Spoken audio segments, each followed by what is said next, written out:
I will start off this video by giving an introduction on the origin of the doctrine of illegality, as well as the pre-Patil approach, along with its criticisms. The interplay between law and policy has long been a difficult subject for the courts. Way back in 1824, Sir James Burrough described public policy as an unruly horse. Once you get astride it, you never know where it will carry you. This quote is particularly relevant to the illegality defense. This is due to the fact that it was founded upon general principles of public policy in Holman and Johnson. It was held that the courts will not lend its aid to a man who founds his cause of action upon an immoral or an illegal act and simply let the estate lie where it falls. These principles are expressed towards the general rule of the illegality defense, which is recovery will be refused where a person claiming restitution has grounded his case upon an illegality. As the law then stood, there was no room for any balancing exercise with discretion or evaluation of the merits of a claim. Over time, to prevent unjust enrichment, the courts developed a mechanical rule-based approach, which are exceptions to the general rule. Under the three exceptions, recovery of benefits conferred will be allowed. The first exception is when the parties were not in pari delicto, that is, they were not equally at fault for the illegality concerned. The party not equally at fault may be entitled to recover. In Malaysia, this principle is also said to be found in Section 66 of the Contracts Act 1950.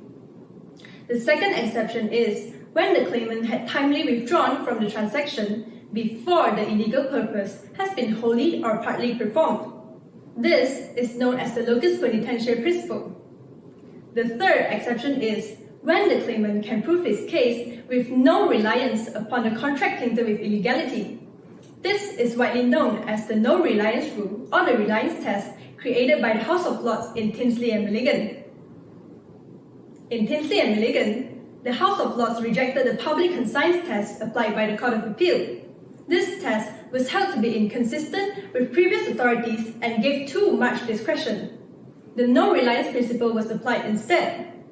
The defendant's equitable interest here was established by her contribution to the purchase price, as she did not have to rely on the illegality. Now, moving on to the criticisms.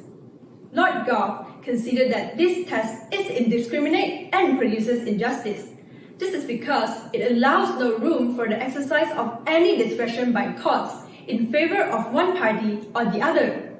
Due to the variation of illegality and different factual circumstances, it is impossible to cover the law on illegality with a single set of rigid rules.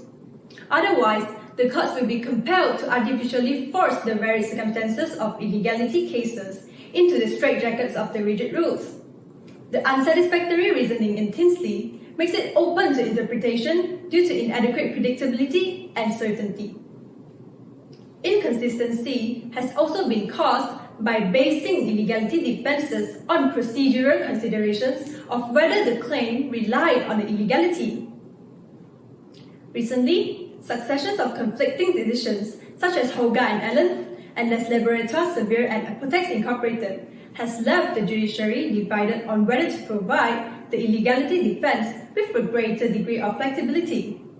Although the rule-based approach aims to be black and white to create a satisfactory outcome in judicial opinions, grey areas were intentionally created by creating multiple exceptions to the general approach, or even by ignoring the law and precedents such as Shaw and Groom. The aforementioned controversies have led to the United Kingdom Supreme Court's attempt to provide a resolve in Patel and Mirza. A new approach with a structured framework for the illegality defense to operate within has been introduced. The severely criticized reliance test in Tinsley was overruled.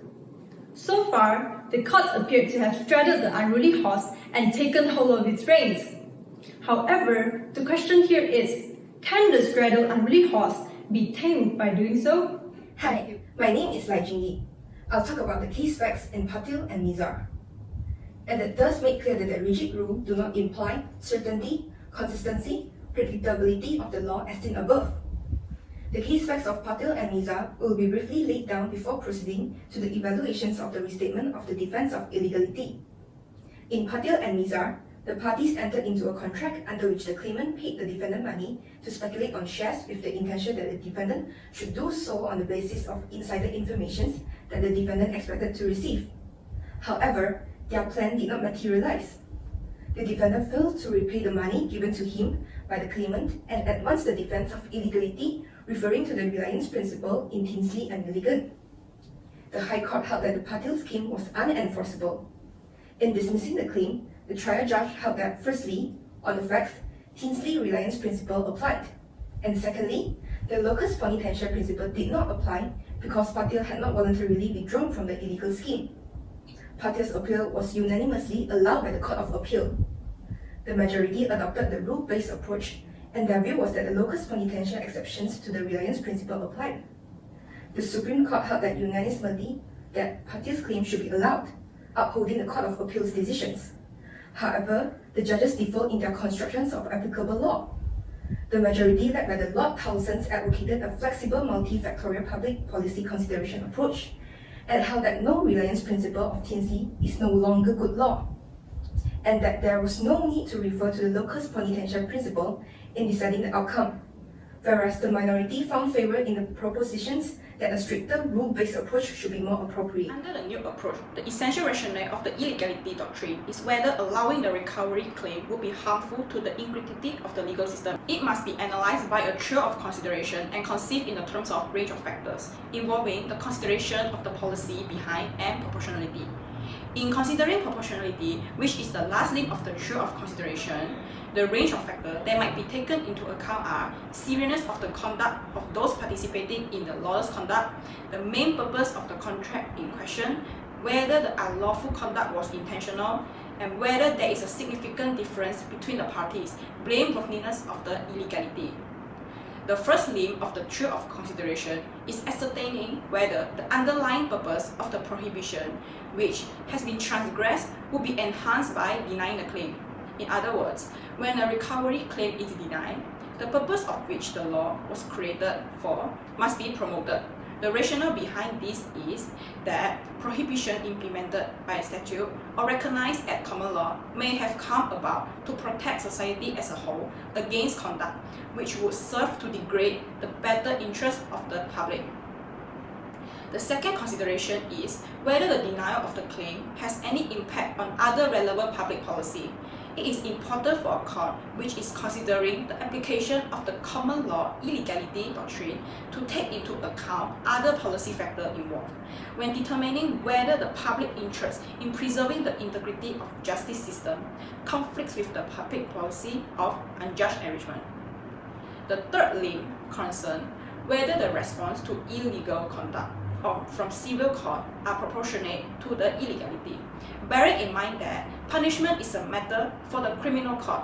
If a legal claim or defense is to be denied, it should be a proportionate response to the unlawful activity. This is done so by considering the range of factor approach mentioned above. The overarching objective of the assessment is to prevent people acting unlawfully from profiting from their own wrongdoing, and for civil law to maintain consistent with criminal law. Hi, my name is Yoong, and now I will proceed with the analysis of whether the new approach has clarified the law in UK. Although the new approach aims to restate the law of illegality, it can be observed that the old concepts still included when formulating the new approach. Lord Sumption stated that the proportionality factor is seen in the pre-Patel case law. For instance, in the case of St. John Shipping and Joseph Rank Limited, the public policy of denying the defendant an unjust windfall took precedence over policies in favor of applying the illegality defense. Also, as Lord Townsend stated, the trial of considerations can be found in case law. The non-imperial exception is also similar to the factor of whether there was disparity in the parties' respective culpability. Thus, the new approach can be seen as some refining of existing laws. Hence, there will be no clarity in the law if we simply substituted the existing law with divided judicial opinions with a new branch of law. It is suggested that the new approach is far too vague and potentially far too wide to serve as the basis on which a person may be denied his legal rights. One of the reasons would be that the majority decision in Patel did not explain how the trial of considerations and the other range of relevant factors were applied to the facts itself. The majority did not identify any reasons why they considered insider dealing as a crime or how this was relevant in deciding whether illegality defense could apply. The relevant policies that are going to be affected if claims were denied were not identified and listed down in the trial of considerations. Also, what may constitute a proportionate response to the illegality is unclear, given the indefinite list of range of factors. The high degree of flexibility of the new approach creates unpredictability in law, as its public policy-based approach has made it difficult to predict how it will be to apply to the facts of a particular case. Professor Andrew Burrows argues that the law on illegality has always been uncertain, notwithstanding the rule-based approach, and sees the new approach as rendering certainty through greater transparency in the reasoning of the courts. The traditional rule-based approach is unsatisfactory and produces unacceptable results. It is true that the majority decisions in allowing the courts the flexibility to reach satisfactory results in the open and transparent way, thereby leading over the time to the formulation of at least some rules capturing the decisions of the courts. However, for the time being, an evaluative multifactorial test dependent on perceived relevance and relative weight to be accorded in each individual case leave a great deal to a judge's visceral reaction to a particular fact. This results in no predictable answers from the judges. Far from resolving the uncertainties created by recent differences of judicial opinion, these approaches would gradually build up a new body of jurisprudence. As a result of the new approach being uncertain and unpredictable, lawyers might not have an accurate prediction of the outcomes to advise their clients accordingly. Further, the status of the locus ponentia principle is now unclear. While rejecting the Tinsley reliance test, Lord Towson considered the locus ponentia principle as irrelevant in Patel. As the principle is often perceived as an exception to the reliance principle, it would seem inconsistent with the trial of consideration. It will no longer be regarded as the main reason why a claim may be allowed. However, it will probably be a relevant factor in deciding the proportionality of the court's response because the preservation of this principle is strongly consistent with Patel's factors.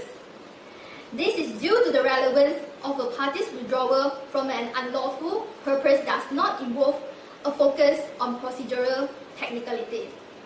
Moreover, doubts were cast on the scope of the new approach. It is not entirely clear whether the new approach applies to a contractual dispute involving dispute other than field contracts, as Patel and Mirza only covers the field of unjust enrichment. The only thing made clear in the decision was that illegality is not the defense to restitution of unjust enrichment claims.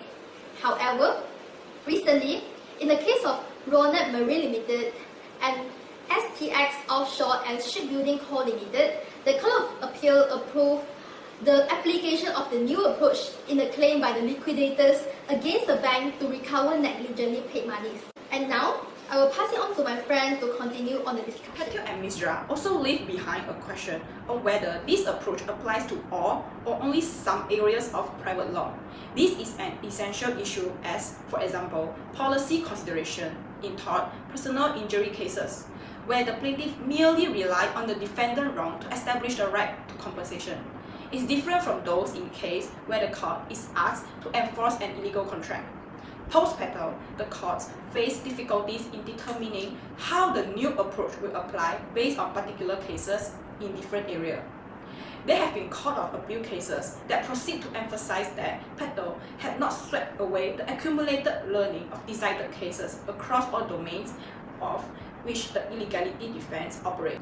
In Henderson and Dorset Healthcare University, the claimant who suffered from schizophrenia stabbed her mother to death brought claims for damages on the basis of illegality against the defendant in tort of negligence for failure to take appropriate action to protect her from mental breakdown. The judge rejected the argument that the new approach in Patel justified allowing the claim.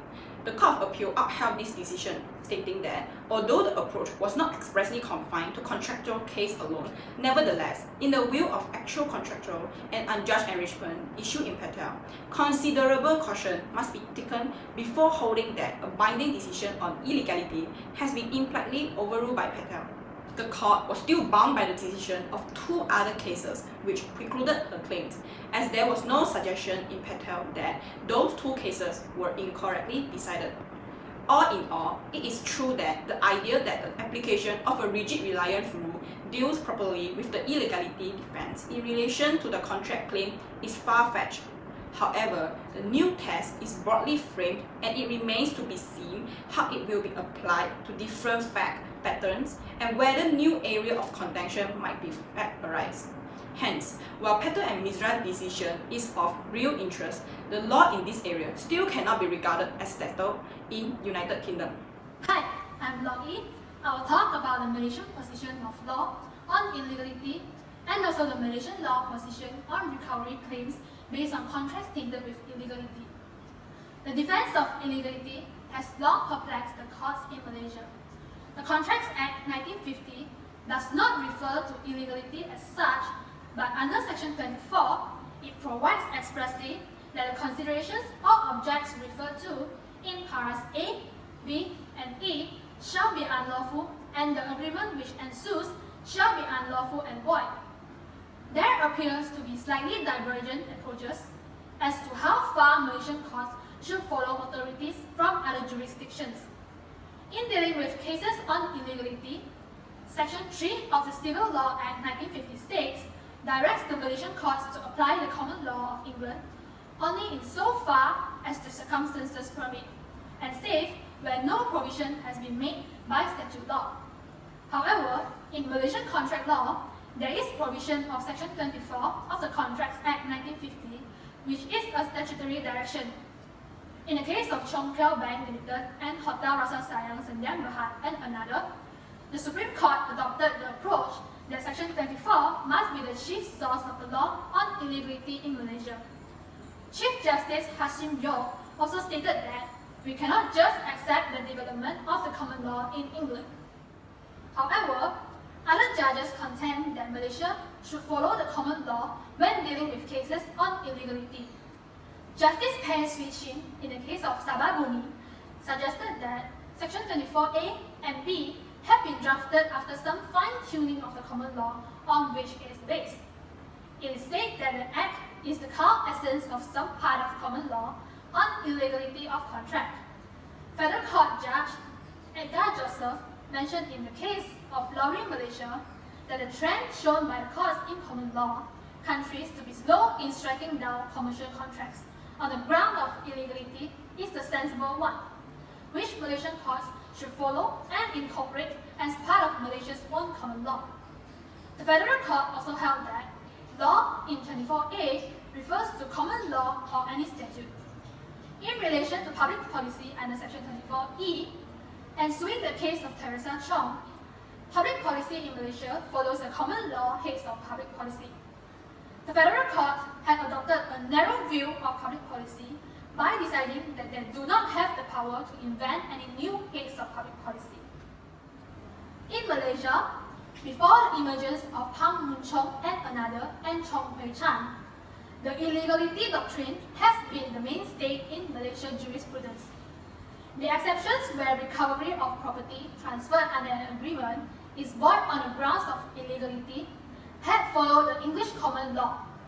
The no-reliance and locus ponentiae exceptions were well incorporated into Malaysian law via the two Privy Council decisions in Sarjan Singh's and Palanapia Chetia before the case of Pang was decided in the Malaysian Court of Appeal. The new approach formulated in Patel and Mirza has been first followed in the case of Pang. Justice Court of Appeal Harminder Singh Dhaliwal found that there was no illegality in the plaintiff's conduct. The court held that when the illegality defense is raised, the essential consideration is the public interest in the integrity and consistency of the legal system. The Court of Appeal rejected the reliance test and unanimously adopted the trio of considerations that set out in Patel and Mirza. In doing so, the court agreed that the new approach is consistent with upholding the integrity and harmony of the law by achieving an equitable result based on the facts in each case. The court then restored the Sessions Court's decision and ordered the surplus sum to be released to the plaintiffs. However, the decision of Pang does not make it clear whether pre-Patel and Mizra exceptions are still followed in Malaysia. Recently, a similar approach was taken by the Federal Court in the case of Liputan Symphony. The Federal Court stressed that the courts should be slow in striking down commercial contracts on the grounds of illegality.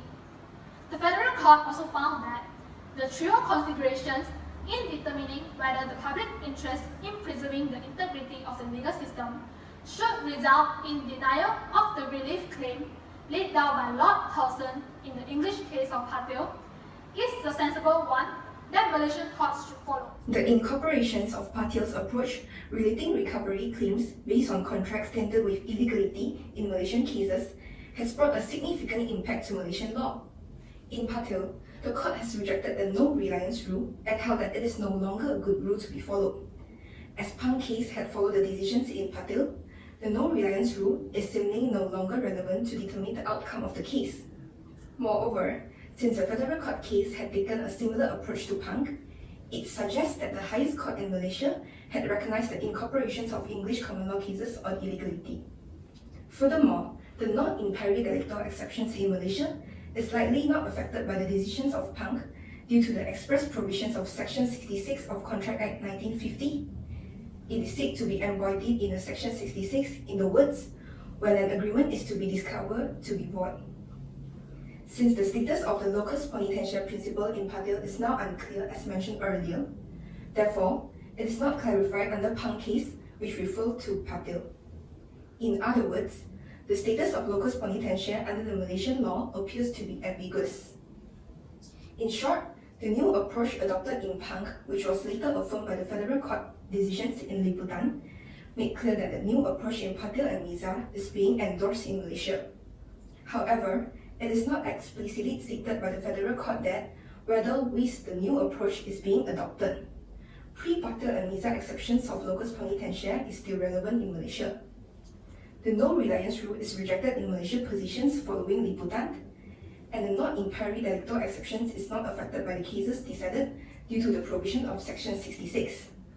The only pre-Patel exceptions that remains unclear is the locus ponentia. To conclude, it is true that by applying rigid rules to the law of illegality is equivalent to putting the cart before the horse.